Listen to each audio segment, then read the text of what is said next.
bitaw to natin kanina, no? Stop muna sila sa ano. Kapisa. Marami na tayong sisiyo ito, maraming lahi ito. Stop muna. Relax muna tapos abante. So, na-spar din to kanina, kalaban niya si Talisay. Lamusan lang natin. Sinasabon natin yung mga paano, buntot. Tinurokan natin tapos binitaw. Kailangan na ilaban. Ganda ng katawan. Binabasa ko talaga yung buntot nila para walang kuto. Linis na ng paa. Pa rin yung ano niya. Ganda ng ano.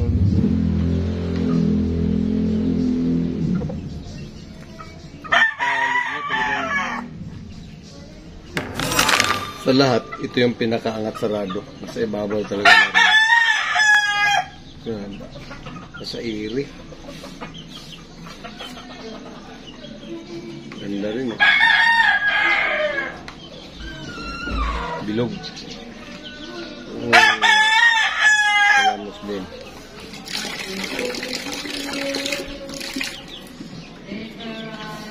Kahit nasa lupa ng sinalagi, kailangan pa rin natin ng sabon para ma-massage tapos magamasanay sila. Kahit ganito gawin nyo sa mga ano nyo, 5 months sinasabon nyo minsan. Edad ng ano nyan, 5 months, 4 months sinasabon mo na minsan. Para pagdating ng 7 to 8 months, tigas, oh. Alam, kawayan.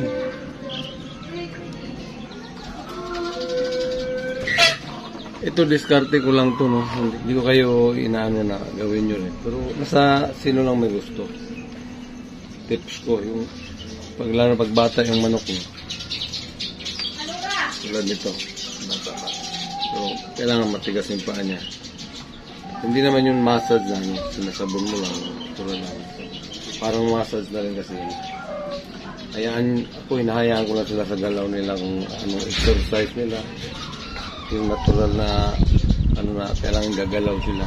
Ayong pursahin na yung pinakaskas na yung hinahawakan yung buntot, mga ganun. Pinapalipad na sa pilitan, yung pinapaakit sa hagdanan, mga ganun. Hindi ko ginagawa yun. Para sa akin lang, parang sa tingin ko masira kasi yung balanse niya. Pagdating sa labanan, at kaya hindi daming pinalo, hindi naman namatay yung kalaban. Parang sa billiard, kung sa billiard yan, pasmado ba? Nawala yung sight. Kung yung manok mo hindi pasmado, yung palo niya na natural talaga, tapos magaling yung gapper mo, ano yung sight ng manok na yun ang ginagawa niya, nasusundan ng tali, sigurado, patay talaga. Kung nagtaka kayo ng iba, basa-basa, hindi naman nawawala yung basa-basa, pero may advantage talaga kung pag manok mo, pumapalo na pampatay talaga. Linis na, sarap na lang tulog nila.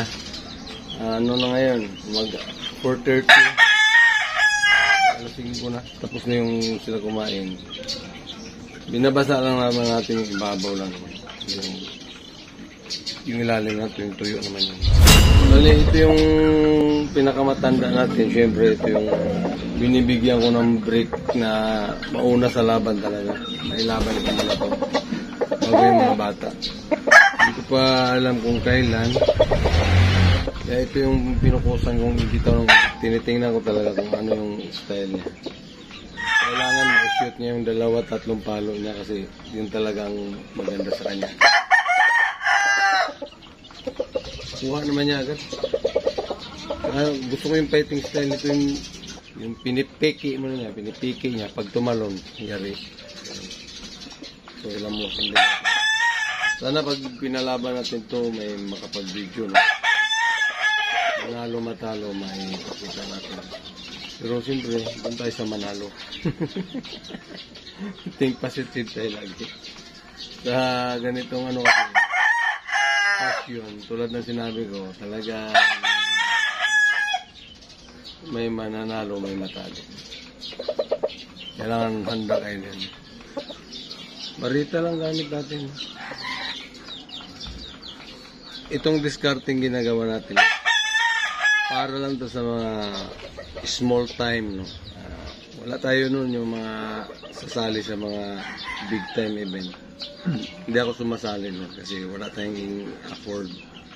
Itong mga pinagagawa natin is para lang to sa mga maliliit na mga backyard breeder, mga nagbe-braid. Ano, tupada lang talaga. Ano lang yung experience natin na mas maganda, yun ang ibibigay natin na tips, which is ano naman talaga dapat.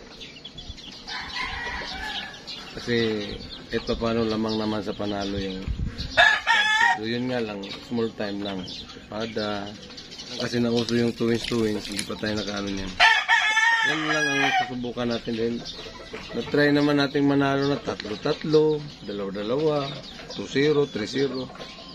Yun nga lang, ano lang, hot fight. Isa rin yan sa na-challenge sa kulin mo din. Malalaki ang premium. 30,000, 40,000, dalawang manok lang may panalo mo, may 40k ka na, 30k premium. Diba? Punta lang dati, walang premium. Ano lang, parada, kung magkano parada mo. Itong medyo nakapagpain, napakalaking ano, yung mga premium na yan. Grabe nga. Pag may magandang manok na yung bata pa makalaba ito. Ito naman yung ating sobrang manghiter, no? Manghiter na bulik. Kanina, siyempre binitaw din natin. Grabe talaga siya, apurado talaga siya pag may ano, awit. Ubong talaga agad. Yun ang gusto nito eh. Eh kung masaltuhan to, yan ang ano, problema. Pero quality naman ng mga palo, no? Ang katawan nito.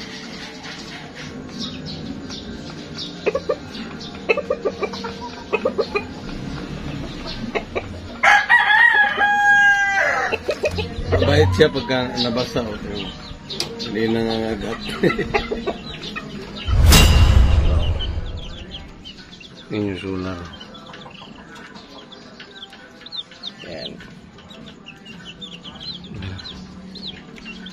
Cute. Yung ano pala, yung kasamang reject dito na tabingi ang nguso, wala siya, namatay siya.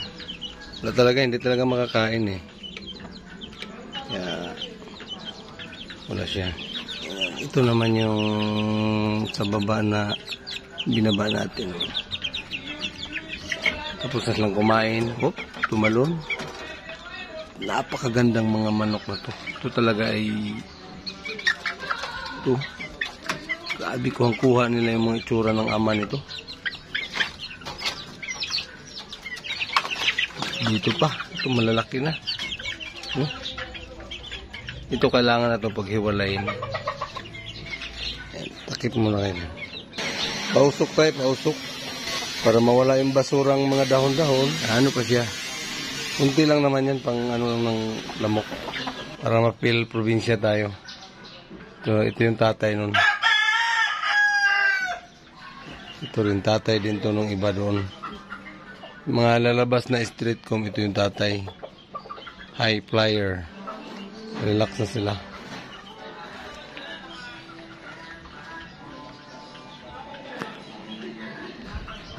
Mapuy ah. Mapuy yung dahon. Bonfire. Ito lang yung tambayan natin sa Diop.